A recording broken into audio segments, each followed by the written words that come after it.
What's up YouTube? Welcome to the channel. In this video, this is the second in a series showing you how you can transform your room from being a total wreck into something you can be truly proud of.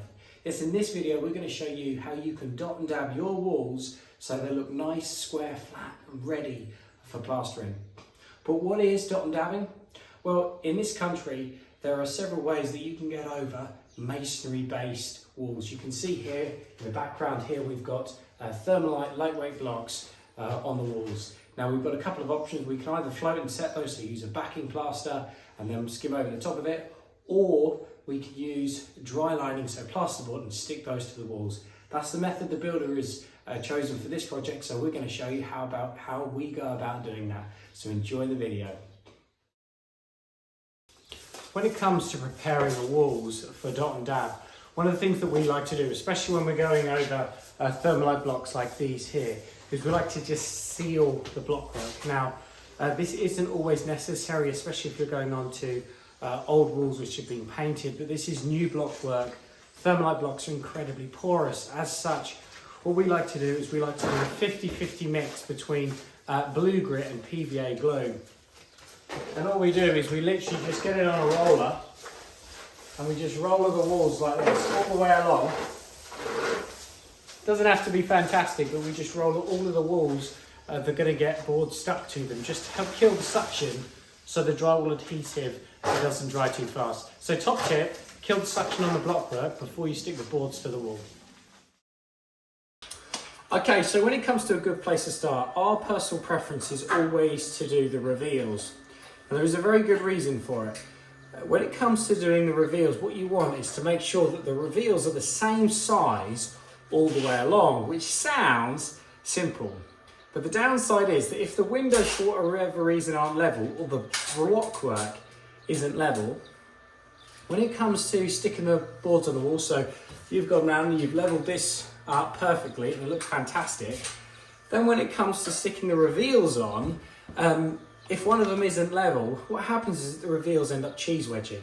So what we like to do is we like to go around with a tape measure and we just like to check all around and just see which part of the reveal sticks out the most. Now it happens that in this corner here, it sticks out 10 millimeters more than the other side. So what we're going to do is we're actually going to do the reveal to its widest point, which is 220 mil. So what we're going to do is we're going to cut 220 mil strips and then we're going to dab those around the reveal. So just as a bit of a tip, just to make sure that that reveal is the same all the way around, starting your reveals first before the walls. So when it comes to mixing up the dab adhesive, the good news is it is fairly easy to come by. Most builders merchants stock it, just ask for board adhesive. What isn't quite so easy is actually mixing it up properly. Now the unfortunateness being that board adhesive needs to be mixed up fairly stiff. And the reason being is to be able to level the boards properly, it needs to have some kind of density to the dabs so that you can tap it in place properly.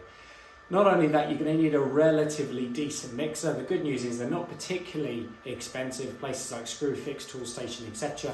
do sell reasonably priced mixers which are affordable to most homeowners. Obviously professionals will have much more powerful mixers. In fact, we're actually going to be reviewing one right now. You're going to see in a minute we're actually using a mega mixer from Rafina/Ibenstock, which is a very powerful mixer. But you're going to want a decent paddle, you're going to want a relatively powerful mixing drill. A cordless drill, although it will turn the adhesive, you won't get the right consistency on the board adhesive. So what we're going to do is we're going to show you how to mix that up now.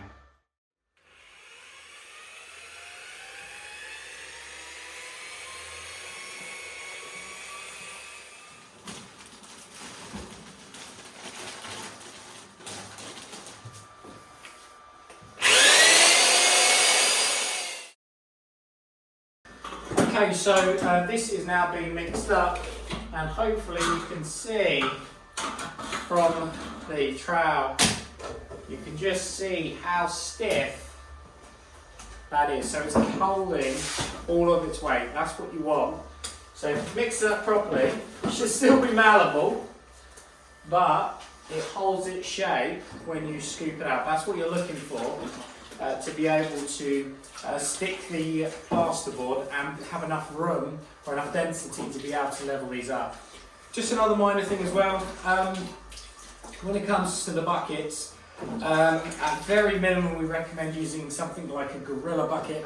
The reason being is because typically these do tend to go off a little bit in the bucket, especially if you haven't used it up quick enough. So if you use a gorilla bucket, you can bang it out afterwards.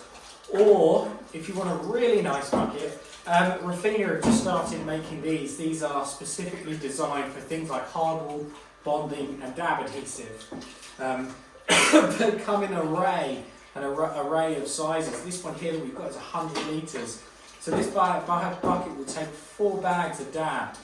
But I believe they're now producing a 160 litre version of this bucket. So what's that? Nearly 7-8 bags of dab. So if you're doing an awful lot of boarding, you've got a gang of guys. Obviously a 160 litre bucket would be amazing.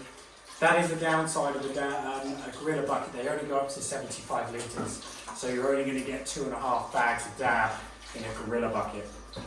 Nice thing about these, which is slightly different to their skimming buckets, is that the sides, you can see, are flexible.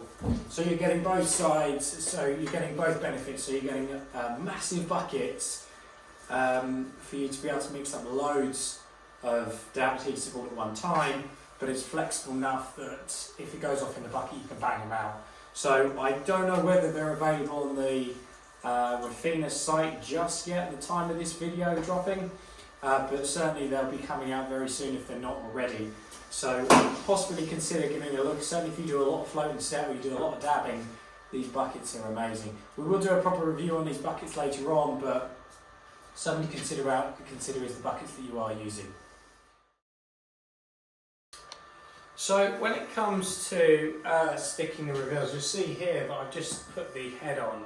I've also noticed that currently it isn't got any supports on it.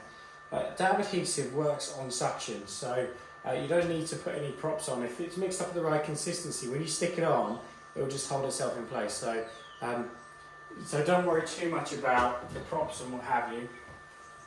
But when it comes to doing the reveals, you can either stick it to the board or you can stick it to the reveals. I'm actually going to do the board because it's just a little bit easier.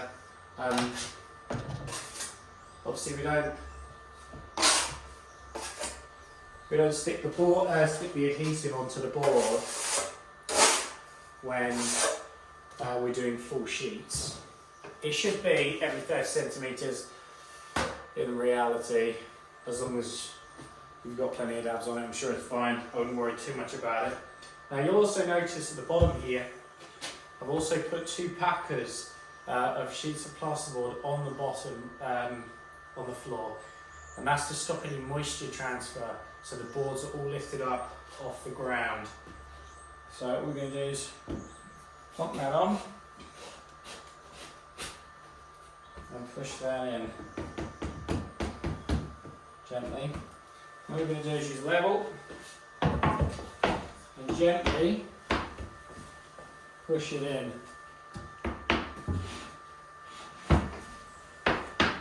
Now there's a couple of things you're looking for. Obviously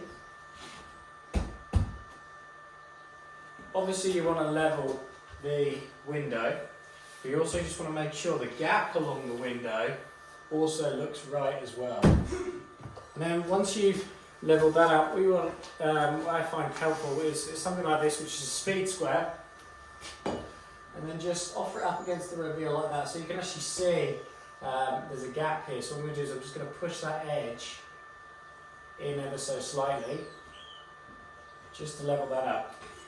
And check the bottom as well. Same again at the bottom. So a slight adjustment just to straighten it out. Okay. And then just check it with the level again. So front and back. Just to make sure it's level, and then just check against the window to make sure it looks about right against the window. It's a little bit here, there, a little bit of a bigger gap at the top, so just pull that over and just check that. Looks like the window is actually, yeah, the window unfortunately is actually ever so slightly out of level. So what we're actually going to do is we're going to match the window so it looks right on the window. Same principle as when you're setting rendering beads, you want the gap around the window to look right, not necessarily that it's perfectly level. So then the last thing that I like to do, you don't have to do this, but I quite like to do it, is just get some gear and just feed it in there. They say this isn't necessary, but just to make sure that the back of the reveal is really nice and firm, like so. And what we're going to do is we're going to repeat the same process on the other side. Okay, so these now are done. You can see here, possibly in shot, the distance here, the gap here between the top and the bottom is absolutely massive. There's probably a difference of about 15 or 20 mil at the bottom than it is at the top. But the important thing is that the reveals are the same, so it's 220 millimeters all the way around. So all we're going to do now is we're actually going to stick the board to those reveals. So although it might not necessarily be perfectly plumb, to the eye it looks perfect because the reveals are the same all the way around. What we're actually going to do now is we're actually going to crack on with a section of wall, and we'll show you how we stick boards on to standard walls.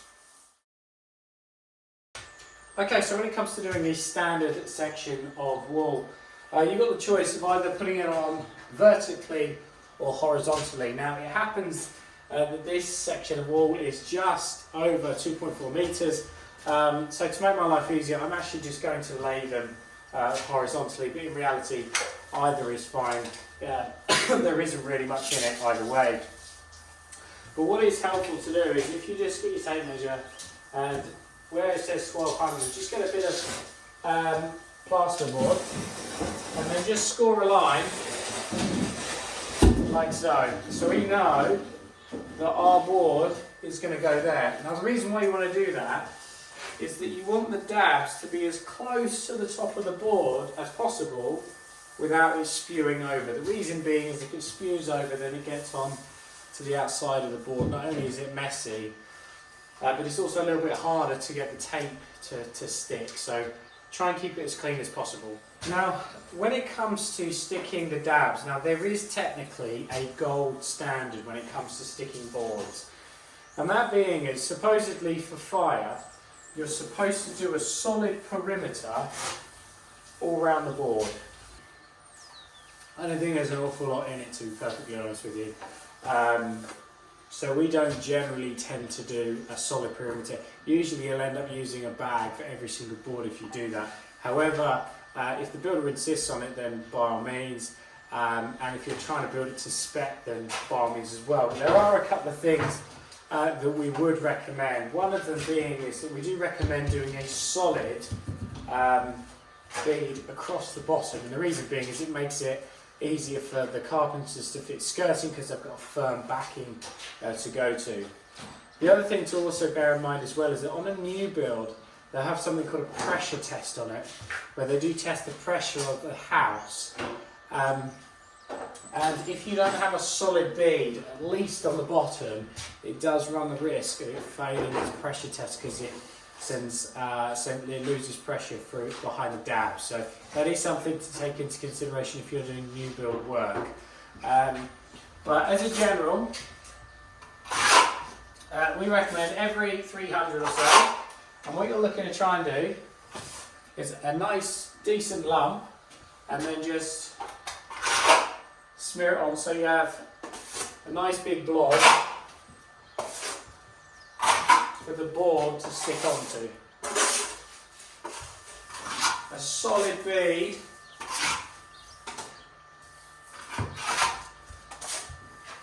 on the bottom. Now you will notice we're actually layering up the packers with 3 sheets of plasterboard. Now normally we just do 2, but this extension, this extension is annoying height where 2.4 metre boards is just ever so slightly too small.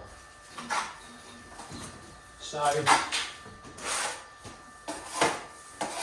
hopefully 3 packers is enough.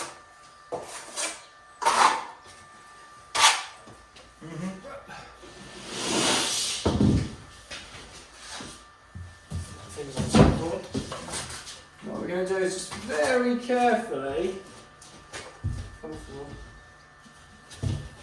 squeeze it behind the pipe,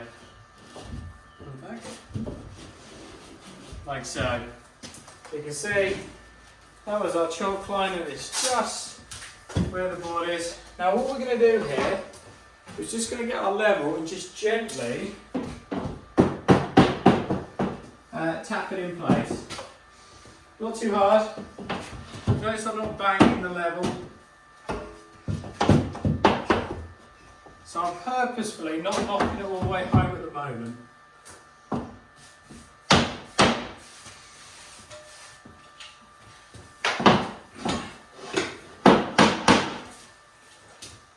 Okay. So all I've done is I've just pushed that back so that I know the dabs are just starting to grip the board. Now what I'm actually going to do is I'm going to stick this section on first, this board on next, and then we'll level both boards at the same time. Just makes life a little bit easier. Okay, so all we've done is we've just put this board on now. Now what we're actually going to do is we're going to level this up. Now what we're actually going to use first is we're going to use one of these, which is basically a box section. I think this one's by Renovation. And the reason why these are really good is because they enable you to really beat down hard on the boards without damaging your level. So what we're going to do is just tap them in the base first. Not quite lining up. I don't want to just keep hitting the boards to hope they'll pinch together. So if you just tap it with your hand, just to push them together. Okay. Now what we're going to do is we're just going to check with the level.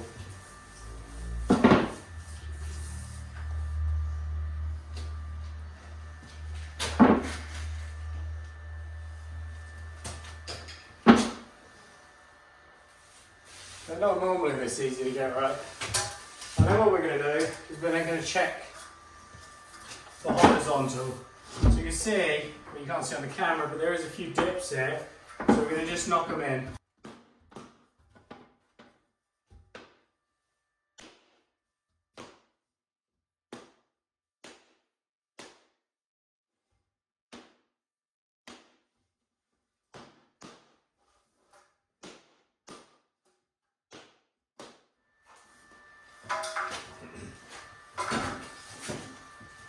It's a good thing I dubbed that sound because that is extremely loud.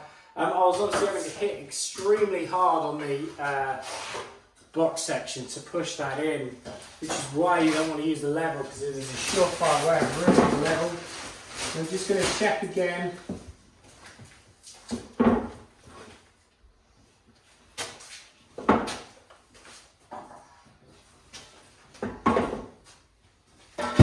There we have it.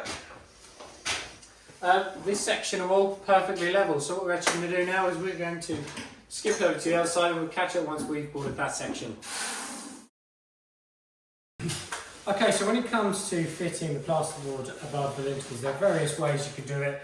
Probably the most common is just to cut some timber lengths below, just to basically oversell the board so it holds it up. But there's a little trick for those that are dabbing over thermalites like what we've got here. We've actually done is we did the reveals probably 2 or 3 hours ago now. and we've let them go off. And then what we've done is actually screwed plasterboard through the reveal into the thermalite, so it just has a little edge for it to sit on. So we've put our sheet of board on up here.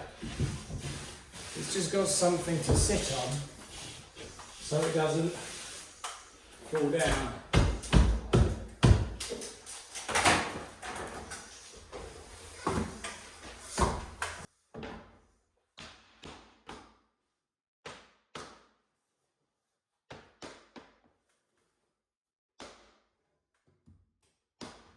And then the same as we do with the reveals, what we want to do is just get a square and just offer it up, just to make sure that's nice and tight, which this is. So you can see here, this little bit of extra plasterboard is actually just holding the weight of the board, so we can leave this to go off for a few hours and then we just unscrew it and take it out. It's just a handy little hack, as it were, when going over thermalite blocks. It just makes life a little bit easier. Let's say the alternative, you can either use extendable props or just lengths of timber, oversailing, so it's got something to sit on. Although, unlike the underside, which works on suction, because the board isn't actually wanting to pull itself down, the suction won't have as good effect, and you'll actually find it'll actually start to slide down. The other alternative is that you can, on the sides here, you can cut these short and oversail it that way, and then you've just got to prop the middle. But unfortunately, the builder who we're working for is just a tad short on the board, so we've got to be a little bit careful with how much we use with the board. So sadly, we couldn't do that today. But just as a simple trick, screw a bit of board straight through the thermalite block just to hold it in place while it goes up. Okay, so if you have something like this in your house, it's really important to make sure that this is nice and square and it's even both sides. So here the house has been knocked through, so we need to make sure that it marries up both sides. So the way to do that is you want to measure the furthest point. So it's at the bottom here, and this size here, it's 8 inches. So what we're going to do is we've cut both sides, and then we're going to dab both sides of the beam first. So again, nice, generous amount. And then we're going to just level up both sides.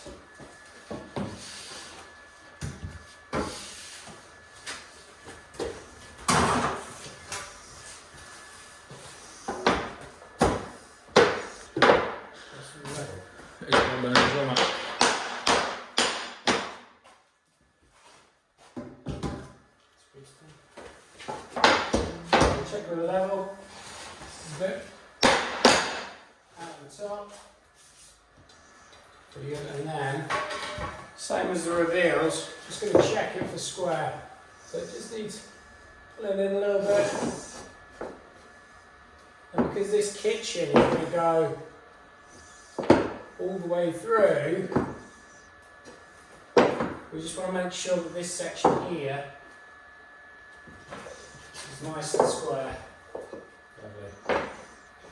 And what we'll do is we will dab the other side as well. Okay, so both sides of these reveals have been squared up and they're both plumb. So what we're going to do is we're actually going to dab the front of it, but use a bit which is quite a lot wider than we need. And what we're going to do is we're just going to stick it over the whole top of it. Like so.